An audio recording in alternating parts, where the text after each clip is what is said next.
Hey, it's Matt Pinfield, and we're backstage at the Highline Ballroom in New York City, and I'm hanging out right now with the guys from Simple Plan. You're watching us on YouTube, celebrating New Year's 2008. Guys, great to see you again. It's been since the Warped Tour that I've seen you guys on the road, and you've had some amazing success between now and then. Of course, the first record, Balls, I call it. I love to call that record Just Balls, which, I mean, that's a great name. It's a great name. You know, Still Not Getting Any, that did really well for you guys as well. You double platinum and platinum, and you also put out the MTV Hard Rock Live record as well. Now, Been working. You had some songs and then decided that you were going to work a little harder and change a little bit of a direction here. Tell me what ended up happening. I think for us, the third record, it seems like it's a very important record for a band's career, and we want to make sure it was, at the next level, make it really amazing, and make it a little bit different, and hopefully, go around the world the next couple of years touring on it. Talk to me about it. You did some of the writing in Miami. I actually spent a bunch of time in Miami, 2 sessions there. That's where we met Danger for the first time. He works out of the Hit Factory studio, but it was actually really cool. It was a different environment. It was a different way of approaching songwriting. Instead of always starting just by ourselves with guitars, we actually we're in the studio with Nate, who's Danger, and kind of, he would have a beat or a loop or something, and we would write around that. It was really inspiring to change things up and have a fresh approach to how we write songs. It was fun there. It was cool. Now, talk to me. You worked with Arnold again as well, right, on this record. Now, tell me about your relationship with him. Well, he's the one that produced and helped us arrange the first album back in we started working with him in 2001. I'm thinking. Was it 2001. So, we have a great relationship with him, and I think this time around, we needed to get people to help us get inspired and try different things, and I think, he's a very talented person. Now, Max Martin even got involved a little bit on Generations, which is Max Martin for people that are watching. Max Martin is a guy he's a Swedish songwriter who's, worked with everybody, tons of different pop artists, but tell me about working with him. I fell in love with one of our songs called Generation that is on the album. And it was actually almost done. It was pretty much a done version, but he was like, this song is absolutely amazing. It's a smash hit. Let's work on it even more and make it just that, 5% better if we can. So we did that with him, and I went to Sweden and had a great chance. How was that experience? It was amazing. Sweden's a great place, and it's kind of similar to Montreal, which is great for us. Yeah, it's also great to have people just to bounce your ideas off of sometimes too, having some extra people in the mix. Yeah, I think that our first producer, Arnold Lanning, who we worked with again, said it best, years ago, and we didn't really get it, I think, at the time, but it's like when you play tennis, it's good to play with someone that's good because it forces you to play better, Absolutely. Now, the subject matter on this record, there's a lot of different things that you guys explore and experience on this record. Let's talk about Save You, because of your brother. I know about your brother's battle with cancer. Let's talk about that. My brother was diagnosed with lymphoma cancer a little over 2 years ago. In June of this past year, 2007, he was declared free of cancer. So, I'm glad to see that's him doing all right. Great. That's really great. But it was really a tough time for my family and I, so it was great for me to talk about it in the song. Yeah, let's talk about What If too, which is the song that ends the record.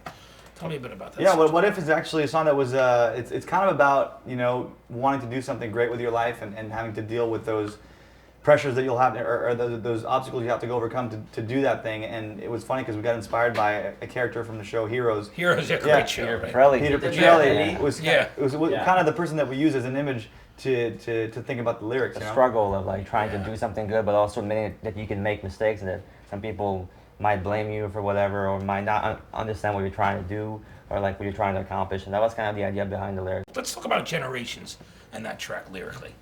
It was kind of a challenge to make the song to start with, and lyrically we'd want to write a song that was about how our generation is the way it is, and we're kind of taking over, we might be screwed up in a lot of ways, and might be weird to a lot of older people out there, but we're still there, and eventually we're going to be the ones taking over, How about I Can Wait Forever? I Can Wait Forever is a song that I wrote for my significant other. Yeah. And yes, Sebastian. Because we're in love. And for the first time I'm in love. I love you. And we can finally admit it. It's actually right here on YouTube. The first song that I wrote really about kind of like an actual love song doesn't end up in a negative way or anything like that. What are you listening to when you're out on the tour bus and traveling around? Each guy, like each of you guys. There's a lot of I'm probably gonna be here for a half hour if I start telling you, but I don't know, man. I discovered this singer-songwriter Feist. She's from Canada. She's really amazing. Her voice is amazing. For me, Kanye West, I think is awesome. I think that he's definitely Good up and coming. up and coming guy. Yeah, but he's just like I've he's heard of him before. Yeah. he's changing music. I like Paramore, a really young band that just came out. We took them on tour like 2 years ago. Was it two? 2 years Yeah, ago. they started blowing up Yeah, with their latest record. now they're really big with Misery We called Business. it. Same with Plain White Tees, man. We call that. Yeah. Pierre's dog's actually named Yeah. Took Delilah. them on Yeah. tour. Yeah. That's great. It's great. Sebastian, tell us what have you been listening to? There's a band called Hard Fight that's from the UK. I think Ryan Adams, not Brian Adams, Ryan Adams. We love Yeah. Brian Adams though. But Brian Adams I is love your him Canadian too. I love brother. him too, but that guy just releases. Ryan Adams just releases records every 6 months or so. He's just so Yeah. inspired. He's got amazing music. So, guys, New Year's resolutions. New Year's now. Tell me about it. Pay air. You know, I always have the same one, and I'm going to do it again because every year I try to get better at it. It's I try to call my mom more because we're on the road a lot. We don't see our parents a lot, and I know she misses me.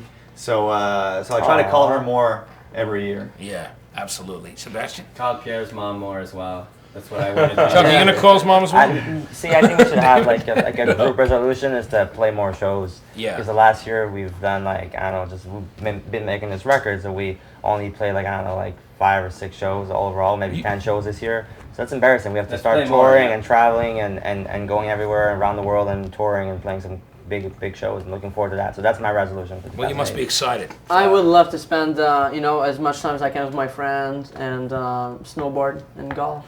Absolutely. Well, I'm sure you'll get some time in between, which will be cool. And I'm gonna try to take advantage of what's going on with our band. You know, like when you get caught up in touring, sometimes you just don't, visit as many places as you should. You don't take as many pictures this time around. I'm definitely gonna make the most out of it and just take tons of pictures, go out, have fun, and just try to see the places where I go to, not stay backstage. I like that. absolutely, That's because you good. have the Me and you. opportunity to travel, which is a great thing. Absolutely, we're very lucky that way. Well, guys, thanks a lot, and congratulations on the new record. Thank Really you. cool Thank you. to have your new album, the self-titled Simple Plan CD. Make sure you get it, or you can also download and buy it on iTunes or everywhere. I'm sure Exactly, it's everywhere everywhere. that you can buy it. know it. It's great. It's Simple Plan. I'm Matt Pinfield. We're backstage at the Highline Ballroom for New Year's right here on YouTube.